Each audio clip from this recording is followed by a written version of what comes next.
আসসালামু আলাইকুম। সুপ্রিয় শিক্ষার্থী বন্ধুরা, করোনার এই ক্রান্তি লগ্নে আশা করি সবাই স্বাস্থ্যবিধি মেনে সুস্থ আছো। আমি মহান আল্লাহর কৃপায় বেশ ভালো আছি, সুস্থ আছি। সময় যেমনই হোক, পরিস্থিতি যাই হোক, জীবনের তাগিদে আমাদেরকে স্বাভাবিক কিছু কার্যক্রম চালিয়ে যেতে হয়। খাওয়া, পড়া, ঘুম, চলাফেরা সীমিত পরিসরে হলেও আমাদেরকে এগুলো করে যেতে হচ্ছে। শিক্ষার্থী বন্ধুরা, তোমাদের প্রধান কাজ পড়াশোনা করা। যেমনই পরিস্থিতি যেমনই হোক, সেই কাজ কম বেশি তোমাদেরকে চালিয়ে যেতে হবে। সময়ের আশীর্বাদ, প্রযুক্তির ছোঁয়ায় আমরা তোমাদের কাছাকাছি আসতে পারছি। ডিজিটাল বাংলাদেশ, এই ডিজিটাল বাংলাদেশের আশীর্বাদে আমরা ঘরে বসেও তোমাদের কাছাকাছি আসতে পারছি। ক্লাস কার্যক্রম সীমিত পরিসরে হলেও আমরা চালিয়ে যেতে পারছি। এজন্য আমরা কৃতজ্ঞতা জ্ঞাপন করি, সরকারের সাফল্যের প্রশংসা করি, প্রযুক্তির উৎকর্ষের প্রশংসা করি। বন্ধুরা, ভাষা মানুষের জীবনের অনেক গুরুত্বপূর্ণ একটি নিয়ামক। সেই ভাষা কিভাবে সমৃদ্ধ হয়, কিভাবে ভাষার নতুন নতুন শব্দ তৈরি হয়, আমরা বিগত ক্লাসে কিছুটা আলোচনা করেছি। আজকের ক্লাসে আমরা যে বিষয়টি আলোচনা করব সেটিও শব্দ গঠনের একটি প্রক্রিয়া। সেই প্রক্রিয়াটির নাম হলো প্রত্যয়ের সাহায্যে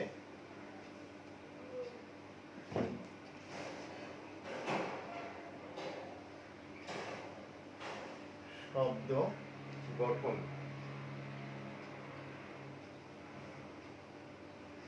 প্রত্যয়ের সাহায্যে শব্দ গঠন। তো যেমন আমরা কথাবার্তা বলার সময় এক একটা মূল শব্দকে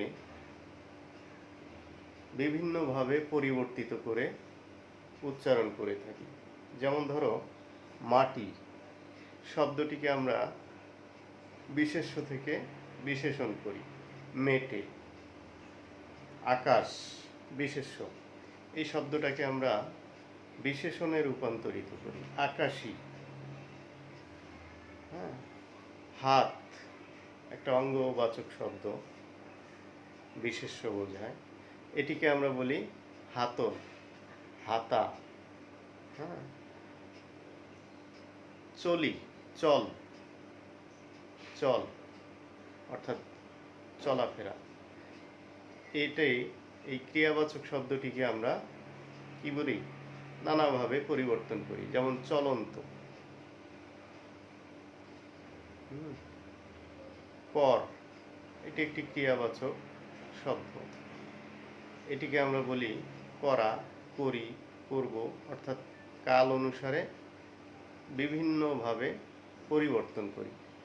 এই যে শব্দ পরিবর্তন করে নতুন নতুন রূপ দান করা, এটি নানা প্রক্রিয়ায় হয়। তার মধ্যে একটি প্রক্রিয়া হচ্ছে প্রত্যয় দ্বারা শব্দের পরিবর্তন। তো যেমন ধরো, আমি বললাম হাত যোগ অল হয়ে গেল হাতল। এখানে মূল শব্দ ছিল হাত, তার সাথে আমরা যোগ করলাম অল।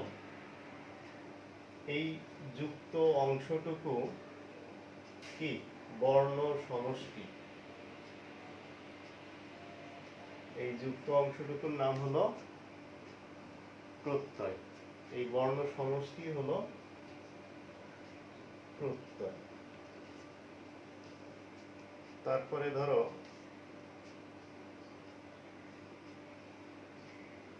চল যোগ অন্ত সমান কি হয়? চলন্ত। এটি ছিল ক্রিয়াপদের মূল অংশ। আর তার সাথে এই যে অংশটুকু যুক্ত হয়েছে বর্ণ সমষ্টি, এই বর্ণ সমষ্টি হলো প্রত্যয়। তাহলে মূল শব্দের সাথে, মৌলিক শব্দের সাথে প্রত্যয় যোগ হয়ে নতুন শব্দ গঠিত হয়। তো তাহলে প্রত্যয় কি? প্রত্যয় হলো অর্থহীন বর্ণ বা বর্ণ সমষ্টি, যেগুলো শব্দ, নাম শব্দ বা ধাতুর পরে যুক্ত হয়ে নতুন নতুন শব্দ গঠন করে। তাহলে প্রত্যয় বলতে আমরা কি বুঝি? অর্থহীন বা অর্থপূর্ণ হতে পারে বর্ণ বা বর্ণ সমষ্টি, যেগুলো কোথায় যুক্ত হয়? শব্দের পরে। শব্দের পরে যুক্ত হয়ে নতুন নতুন অর্থবোধক শব্দ তৈরি করে। তো আসো বন্ধুরা, আমরা তাহলে প্রত্যয়ের সংজ্ঞাটা জেনে নিই।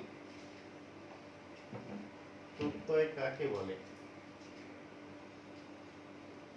প্রত্যয় কি? প্রত্যয় কোথায় কোথায় যুক্ত হচ্ছে? দুটো উদাহরণ দিয়েছি, খেয়াল করো।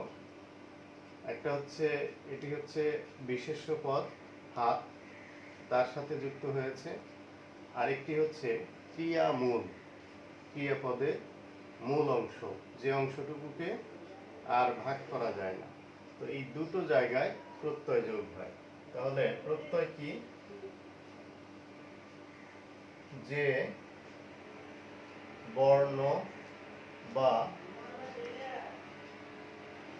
বর্ণ সমষ্টি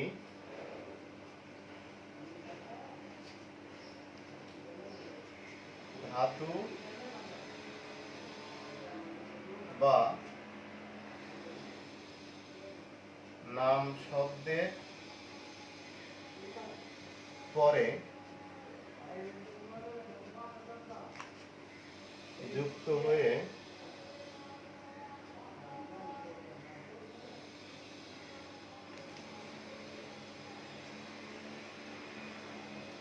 নতুন অর্থবোধক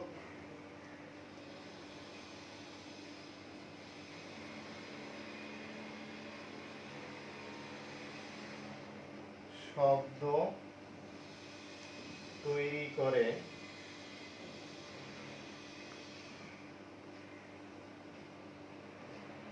তাকে প্রত্যয় বলে।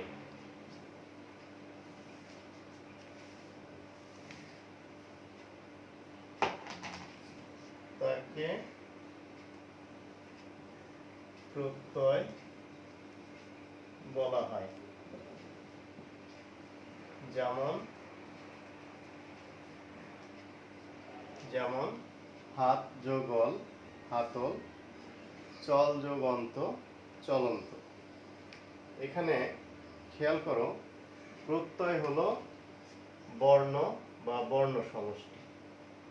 আমরা বলেছি প্রত্যয় হলো, এখানে দেখানো হচ্ছে অল হচ্ছে প্রত্যয়, এটি হচ্ছে দুটো বর্ণের সমষ্টি। প্রত্যয় হলো বর্ণ সমষ্টি এবং সেটি কোথায় বসে? উদাহরণে আমি দেখিয়েছি দুটো জায়গায় বসছে। এক হচ্ছে ধাতুর পরে, এই চল হচ্ছে ধাতু, ধাতুর পরে অন্ত প্রত্যয় যুক্ত হয়ে নতুন শব্দ হয়েছে চলন্ত। আর নাম শব্দের পরে হাত হচ্ছে একটি বিশেষ্য বা নাম অঙ্গবাচক, তারপরে অল প্রত্যয় যুক্ত হয়ে হাতল হয়েছে। তো প্রত্যয়ের মূল কয়টি বৈশিষ্ট্য আমরা পেলাম? প্রত্যয় হলো বর্ণ, একটা বর্ণ হতে পারে, একাধিক বর্ণ হতে পারে, যেগুলো কোথায় বসে? ধাতুর পরে বসে, নাম শব্দের পরে বসে। আর কি করে? প্রত্যয়ের কাজ কি? নতুন অর্থবোধক শব্দ তৈরি করা। তাহলে যেহেতু প্রত্যয় দুটো জায়গায় বসে, এক হচ্ছে বিশেষ্যর পরে আর হচ্ছে ধাতুর পরে। তাহলে আমরা বুঝতে পারছি যে প্রত্যয় কত ধরনের হতে পারে, কত প্রকার হতে পারে। 2 প্রকার হতে পারে। প্রত্যয় হতে পারে 2 প্রকার। প্রকারভেদ।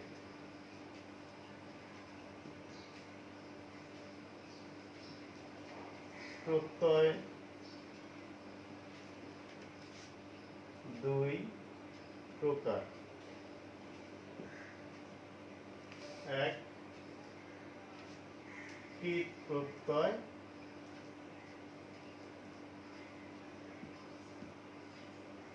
2,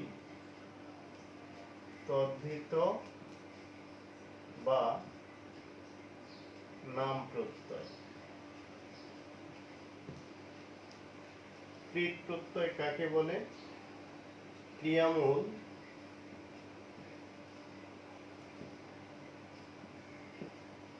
বা ধাতুর পরে যে প্রত্যয় যুক্ত হয় তাকে কৃৎ প্রত্যয়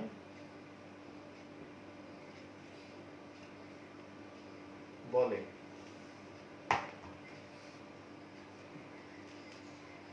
যেমন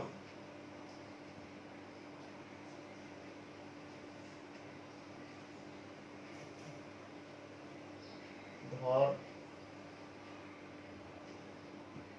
যোগ আ সমান কি হয়? ধরা।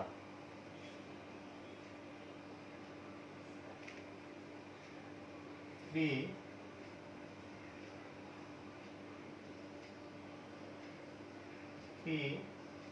যোগ অক বা এটাকে নক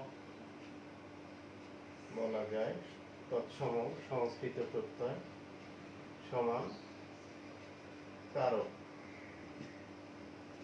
এটি হচ্ছে কৃৎ প্রত্যয়। আমরা বলেছি প্রত্যয় 2 প্রকার। এক হচ্ছে কৃৎ প্রত্যয়।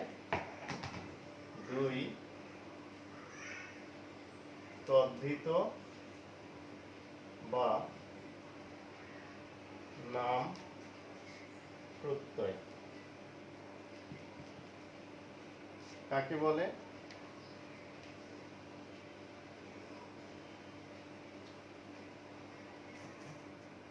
নাম শব্দের পরে যে প্রত্যয় যুক্ত হয় তাকে তদ্ধিত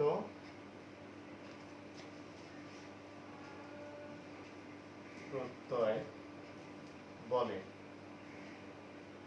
যেমন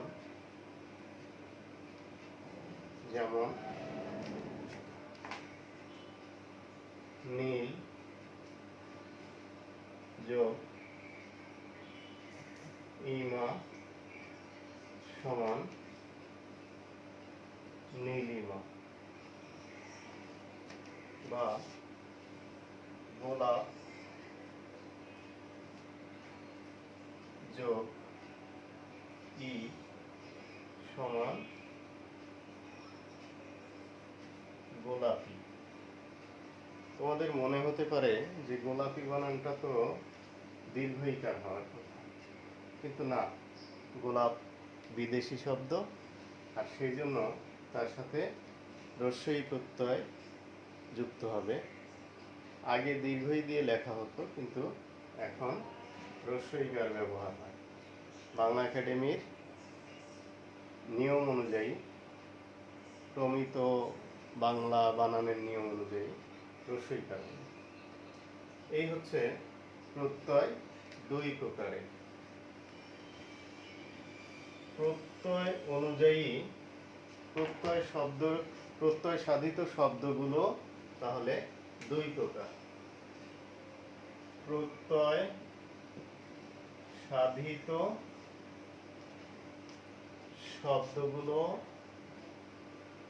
শব্দগুলো দুই প্রকার। কি কি? এক হচ্ছে কৃদন্ত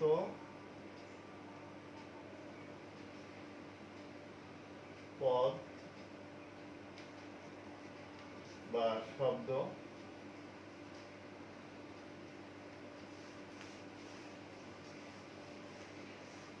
কৃদন্ত পদ বা শব্দ যেসব শব্দ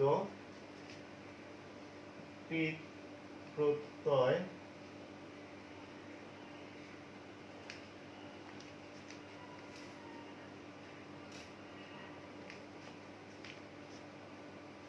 দ্বারা গঠিত তাদেরকে কৃদন্ত শব্দ বলে। যেমন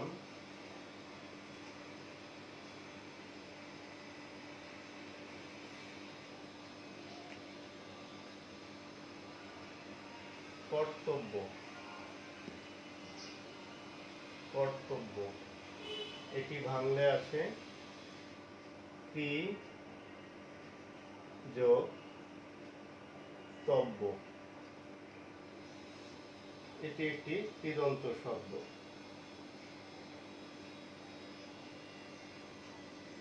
বা বৃষ একটি ধাতু,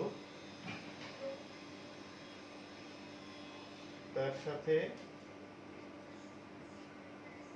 অনট তৎসম প্রত্যয় যোগ করে হয় দর্শন। এইভাবে এই দর্শন বা কর্তব্য এই দুটো হচ্ছে কৃদন্ত শব্দ। এরপরে আরেক ধরনের প্রত্যয় সাধিত শব্দ আছে যেটিকে বলে তদ্ধিতান্ত শব্দ। তদ্ধিত প্রত্যয় সাধিত শব্দকে বলা হয় তদ্ধিতান্ত শব্দ। যেমন তদ্ধিতান্ত শব্দ কোনগুলো? অর্থাৎ নামবাচক শব্দগুলো। যেমন ধরো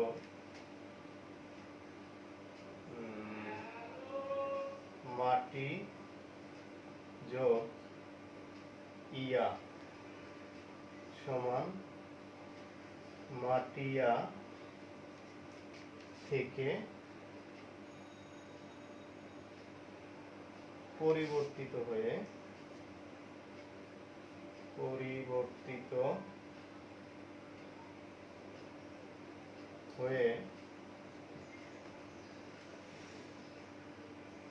মেটে। মাটিয়া থেকে পরিবর্তিত হয়ে শব্দটি হয়ে যায় মেটে।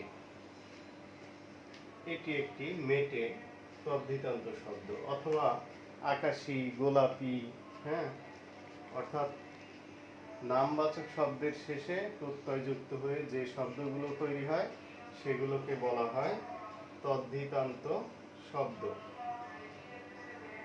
তোমরা একটা জিনিস হয়তো খেয়াল করেছো, এই যে চিহ্নটা আমি ব্যবহার করছি, এই চিহ্নটার নাম কি, কেন এটি ব্যবহার করা হয়? ব্যাপারটি হলো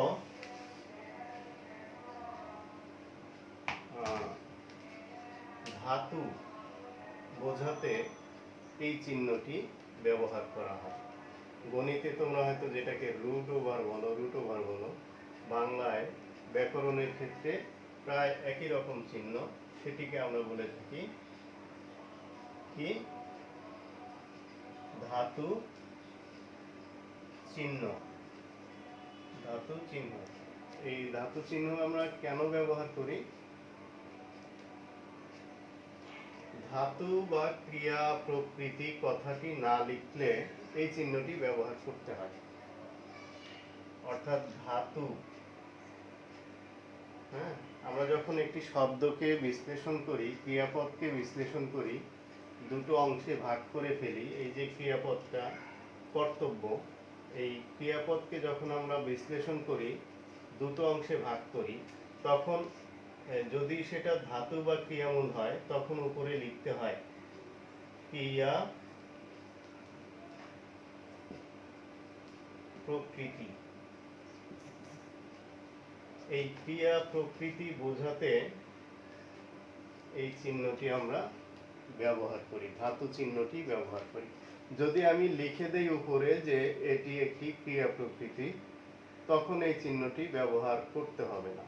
কিন্তু আমি যদি এই কথাটি না লিখি যে কোনটা ক্রিয়া প্রকৃতি, কোনটা নাম প্রকৃতি, কোনটা ধাতু, কোনটা নাম, এই কথাটি যদি আমি উল্লেখ না করি, তখন আমাকে এই চিহ্নটি ব্যবহার করতে হবে, ধাতু চিহ্নটি ব্যবহার করতে হবে। কিন্তু আমি যদি উপরে লিখে দেই যে এটি ক্রিয়া প্রকৃতি, তখন আর এই চিহ্নটি না দিলেও অসুবিধা নেই। তাহলে এই চিহ্নটির নাম হচ্ছে ধাতু চিহ্ন বা ক্রিয়ামূল চিহ্ন। এখন আমি বারবার একটা কথা বলছি, ধাতু বা ক্রিয়ামূল বা ক্রিয়া প্রকৃতি। তো সেই জিনিসটি আসলে ধাতু কি, হ্যাঁ, আমরা আরেকটু বিষয় জেনে নেই। এটি ব্যাকরণের মৌলিক একটা বিষয়। ধাতু কি?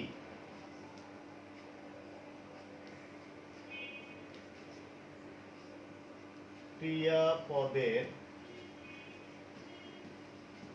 অবিভাজ্য বা মূল অংশকে ধাতু বা ক্রিয়ামূল বা ক্রিয়া প্রকৃতি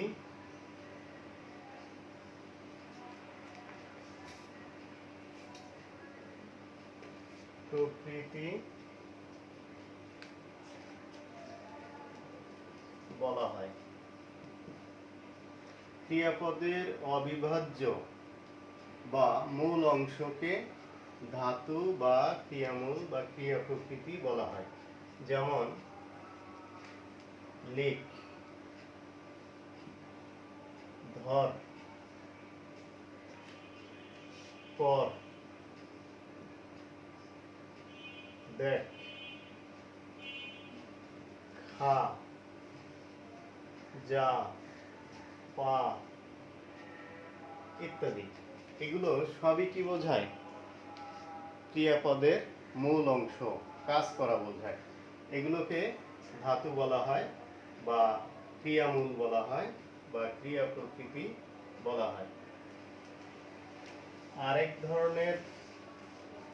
আরেকটি বিষয় আমাদের খুব এই প্রত্যয় জানতে গেলে মনে রাখতে হবে, জানতে হবে, সেটি হচ্ছে প্রকৃতি। প্রকৃতি কি? প্রকৃতি মানে হচ্ছে বাইরের দৃশ্য, গাছপালা, পরিবেশ প্রকৃতি না। আমরা ব্যাকরণে সেই প্রকৃতি বোঝাচ্ছি না। ব্যাকরণে প্রকৃতি শব্দটির একটি বিশেষ অর্থ আছে, সেটি হলো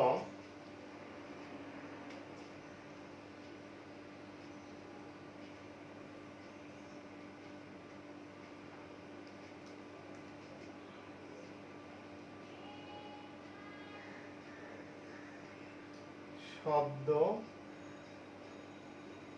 মানে নাম শব্দ বা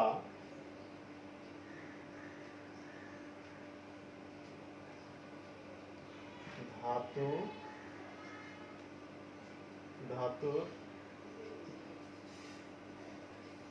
মূল হলো প্রকৃতি। শব্দ বা ধাতুর মূল হলো প্রকৃতি, অর্থাৎ মৌলিক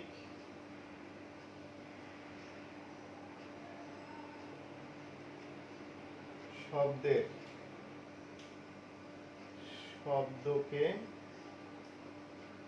মৌলিক শব্দকে প্রকৃতি বলে।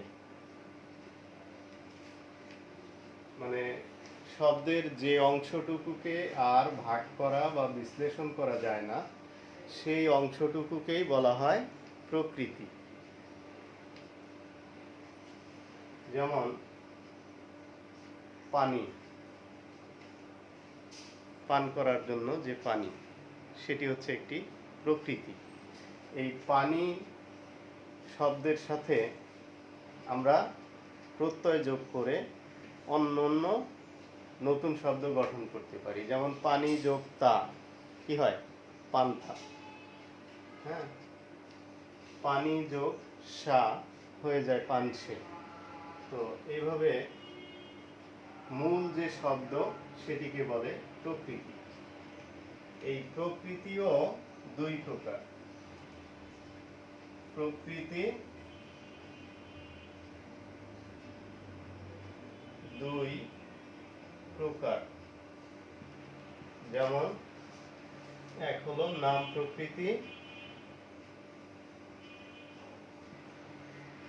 অর্থাৎ যে কোনো নামের মূল অংশ, যেমন হাত, গোলাপ, পানি, আকাশ ইত্যাদি। এগুলো হচ্ছে নাম প্রকৃতি। আরেক ধরনের প্রকৃতি আছে, সেটির নাম হলো ক্রিয়া প্রকৃতি বা ক্রিয়ামূল বা ধাতু। ক্রিয়াপদের মূল অংশ। ক্রিয়া প্রকৃতি মানে কি? ক্রিয়াপদের মূল অংশ। যেমন লিখ, খা, যা, এগুলো হচ্ছে ক্রিয়া প্রকৃতি, অর্থাৎ ক্রিয়াপদের মূল অংশ, যে অংশকে আর ক্ষুদ্র অংশে ভাগ করা যায় না বা বিশ্লেষণ করা যায় না। তাহলে ক্রিয়া প্রকৃতি আর নাম প্রকৃতি, দুই রকমের প্রকৃতি আমরা পেলাম। আরেকটি ব্যাকরণের শিখনের বিষয় আছে, শেখার বিষয় আছে, সেটি হলো এগুলো মৌলিক সংজ্ঞা। এই সংজ্ঞাগুলো আমাদেরকে ব্যাকরণ জানতে হলে পড়তেই হবে, মুখস্থ করতে হবে। সেটিকে প্রাতিপদিক, প্রাতিপদিক,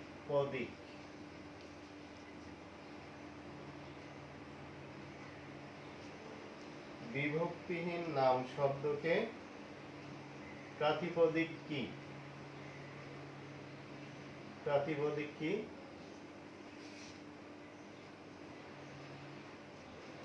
বিভক্তিহীন নাম শব্দকে প্রাতিপদিক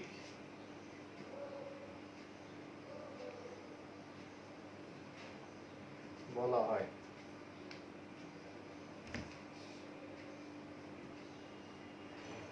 অর্থাৎ যেই নামবাচক শব্দগুলোর সাথে স্পষ্ট কোনো বিভক্তি থাকে না, সেগুলোকে প্রাতিপদিক বলে। যেমন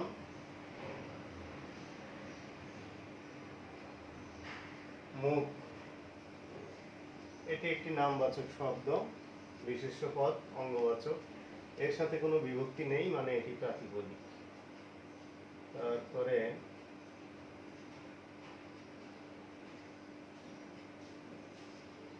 ফুল, এটি একটি প্রাতিপদিক, বিভক্তিহীন নামবাচক শব্দ। এই গেল হচ্ছে আমাদের প্রত্যয় সংক্রান্ত সংজ্ঞাগুলো, এবং প্রত্যয় কত প্রকার, কি কি, কার কার পরে প্রত্যয় যুক্ত হয় ইত্যাদি বিষয়গুলো আমরা আলোচনা করলাম। এরপরে প্রত্যয়ের উৎসগত শ্রেণী বিভাগ। আমরা বলেছি প্রত্যয় গঠন অনুসারে দুই প্রকার, কি কি? কৃৎ প্রত্যয় আর তদ্ধিত প্রত্যয়। সবাই খাতা কলম নিয়ে লিখছো তো? বই তো সাথে থাকবেই, বইয়ে কথাগুলো আছে। তারপরও আমরা যখন লিখি অনুশীলন হয়, বানানের সমস্যাগুলো ধরা পড়ে এবং লিখতে একটা অভ্যাস তৈরি হয়, লেখার মাধ্যমে চর্চাটা আরো ভালো হয়। তোমরা আশা করি সাথে সাথে লিখবে। এরপরে আমরা উৎপত্তি অনুসারে প্রত্যয়ের শ্রেণীবিভাগ আলোচনা করব। আমরা বলেছি কৃৎ প্রত্যয় আছে আর তদ্ধিত প্রত্যয় আছে। এই কৃৎ প্রত্যয়কে আবার দুই ভাগে ভাগ করা হয়। কৃৎ প্রত্যয় কত প্রকার? দুই প্রকার। কি কি? এক হলো সংস্কৃত কৃৎ প্রত্যয়। আমাদের বাংলা ভাষায় উৎস অনুসারে শব্দ আছে 5 প্রকার। তার মধ্যে এক আছে হচ্ছে খাঁটি বাংলা শব্দ, আরেক আছে হলো তৎসম বা সংস্কৃত শব্দ। আমাদের ভাষায় প্রচুর সংস্কৃত শব্দ আমরা ব্যবহার করি। তারপরে খাঁটি বাংলা কিছু শব্দ আছে যেগুলো আমরা ব্যবহার করি, আর কি আছে? বিদেশি শব্দ আছে প্রচুর। তো এই কৃৎ প্রত্যয়টি শুধু দুই প্রকারের হয়ে থাকে। এক হচ্ছে সংস্কৃত কৃৎ প্রত্যয়, যে প্রত্যয়গুলো সংস্কৃত নিয়ম অনুযায়ী সংস্কৃত ভাষার ধাতুর সাথে যে প্রত্যয়গুলো যুক্ত হয় সেগুলো হচ্ছে সংস্কৃত কৃৎ প্রত্যয়। সংস্কৃত ব্যাকরণের নিয়ম অনুযায়ী ধাতুর সঙ্গে যে প্রত্যয়গুলো যুক্ত হয় সেগুলো হচ্ছে সংস্কৃত কৃৎ প্রত্যয়। যেমন ধরো দৃশ, এটি একটি ধাতু। এই ধাতুটি হচ্ছে সংস্কৃত ধাতু। এর সাথে প্রত্যয় যখন যুক্ত হবে সেই প্রত্যয়টিও কি হবে? সংস্কৃত প্রত্যয় হবে। যেমন অন সমান কি হয়? দর্শন। এটি হচ্ছে সংস্কৃত কৃৎ প্রত্যয়। আর এক ধরনের কৃৎ প্রত্যয় আছে যেটিকে বলে খাঁটি বাংলা কৃৎ প্রত্যয়। যেমন এই দৃশ ধাতুটিকে পরিবর্তন করে আমরা বাংলায় কি বলি? দেখ,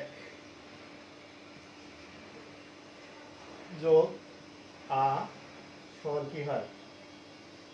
দেখা। যা দর্শন তাই দেখা, একই অর্থ। দৃষ্টা বদলে গিয়ে দেখ হয়ে গেছে, অন যোগ হয়েছে আ হিসেবে। এইভাবে উৎস অনুযায়ী কৃৎ প্রত্যয়গুলো দুই প্রকারের হয়ে থাকে। এবার কোনটা কৃৎ প্রত্যয়, সংস্কৃত কৃৎ প্রত্যয়, আর কোনটা খাঁটি বাংলা কৃৎ প্রত্যয় আমরা কিভাবে চিনতে পারি? এটি একটু জটিল বিষয়। সেটি হলো, খেয়াল করতে হবে যে অপেক্ষাকৃত জটিল যে ধাতুগুলো যুক্ত বর্ণ আছে বা ফলাযুক্ত, সেই ধাতুগুলো সংস্কৃত, এবং সেই ধাতু থেকে আরেকটি সহজ ক্রিয়ামূল তৈরি হয়েছে। আমরা যেগুলো সচরাচর ব্যবহার করি, আমরা এটা কিন্তু কম ব্যবহার করি, এটা বেশি ব্যবহার করি। এই জাতীয় ধাতুগুলোকে বলে, ধরে নেওয়া হবে নিবা যে এটি খাঁটি বাংলা ধাতু। যেমন ধরো ক্রি, এটি বাংলায় হয়ে গেছে কর। ধৃ, বাংলায় হয়ে গেছে ধর। তারপরে দৃশ তো লিখলাম, হয়ে গেছে দেখ। তারপরে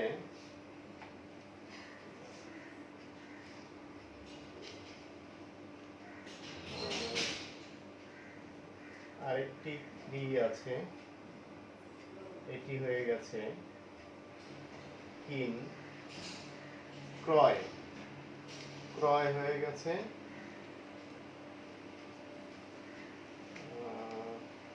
ক্রয় হয়ে গেছে কিন, কেনা, ক্রয় করা। এইভাবে অপেক্ষাকৃত কঠিন যে ধাতুগুলো সেগুলো আমরা ধরে নেব সংস্কৃত, আর যেটি অপেক্ষাকৃত পরিবর্তিত হয়ে সহজ রূপ লাভ করেছে সেটিকে আমরা খাঁটি বাংলা ধাতু ধরে নেব। এইভাবে চেনা যেতে পারে। এরপরে এই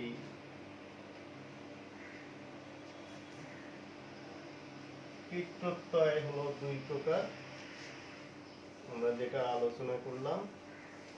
তারপর আছে তদ্ধিত প্রত্যয়।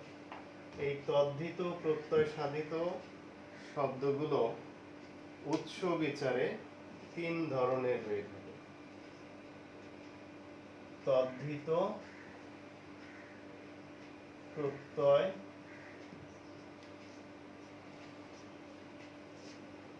তিন প্রকার। উৎস বিচারে তদ্ধিত প্রত্যয়গুলো তিন প্রকার। এক হচ্ছে সংস্কৃত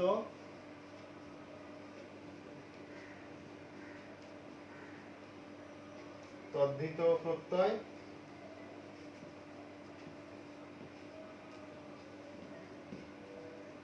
সংস্কৃত ভাষা থেকে যে প্রত্যয়গুলো আগত এবং সংস্কৃত শব্দের সাথে যেগুলো ব্যবহার হয় সেগুলো হচ্ছে সংস্কৃত তদ্ধিত প্রত্যয়। যেমন ধরো মনু একটা শব্দ,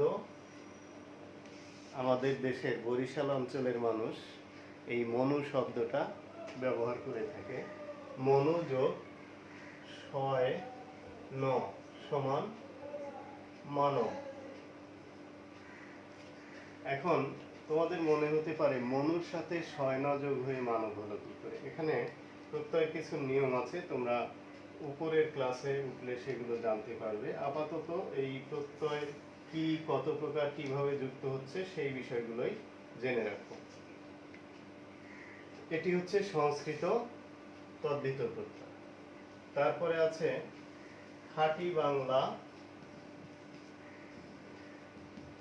খাঁটি বাংলা তদ্ধিত প্রত্যয়। যেমন বাঘ যোগ আ সমান কি হয়? বাঘা। বাঘ হচ্ছে একটি নাম, তার সাথে আ প্রত্যয় যোগ হয়েছে বাঘা, এটি খাঁটি বাংলা তদ্ধিত প্রত্যয়। এছাড়া আছে বিদেশি তদ্ধিত প্রত্যয়। যেমন ধরি যোগ বাজ সমান ধরিবাজ, মানে ধাপ্পাবাজি করে, চালাকি করে, ফাঁকিবাজি করে, সেইটাকে বলে ধড়িবাজ। তারপরে পানি যোগ তা সমান পান্তা। এইভাবে 3 ধরনের প্রত্যয়, তদ্ধিত প্রত্যয় আমরা আমাদের ভাষায় লক্ষ্য করি। তো এই হচ্ছে মোটামুটি প্রত্যয়ের আলোচনা। এবার যে বিষয়টি আমাদের খুব ভালো করে, এই যে আমরা এতক্ষণ যে আলোচনা করলাম, সেই আলোচনার আলোকে আমরা নিজেকে যাচাই করব, পরীক্ষা করব যে আমরা আসলে এই কথাগুলো কতটুকু মনোযোগ দিয়ে শুনেছি, কতটুকু আয়ত্ত করতে পেরেছি। সেটি পরীক্ষার জন্য আমাদেরকে প্রত্যয় নির্ণয় করতে হয়। প্রত্যয় নির্ণয় করতে হয়। সেটি কি রকম? একটি শব্দ দেওয়া থাকবে, শব্দটি কোন প্রত্যয়, খাঁটি বাংলা প্রত্যয় নাকি সংস্কৃত প্রত্যয়, কৃত প্রত্যয় নাকি তদ্ধিত প্রত্যয়, খাঁটি বাংলা তদ্ধিত প্রত্যয় নাকি সংস্কৃত তদ্ধিত প্রত্যয় নাকি বিদেশি তদ্ধিত প্রত্যয়, অথবা প্রত্যয় যুক্ত হওয়ার পরে শব্দের অর্থ নতুন রূপ ধারণ করে, সেই অর্থটি কি, কোন অর্থে প্রত্যয়টি যুক্ত হয়েছে, ইত্যাদি প্রশ্ন হয়ে থাকে যাচাই করার জন্য। যেমন ধরো, আমি একটা শব্দ লিখলাম, যেমন ধরো শীত, শীতল। এটি প্রত্যয় গঠিত শব্দ। এটি ভেঙে দেখো, শেষে একটা বর্ণ যুক্ত হয়েছে বা একাধিক বর্ণ যুক্ত হয়েছে। শীতল, এই শব্দটিকে বিশ্লেষণ করলে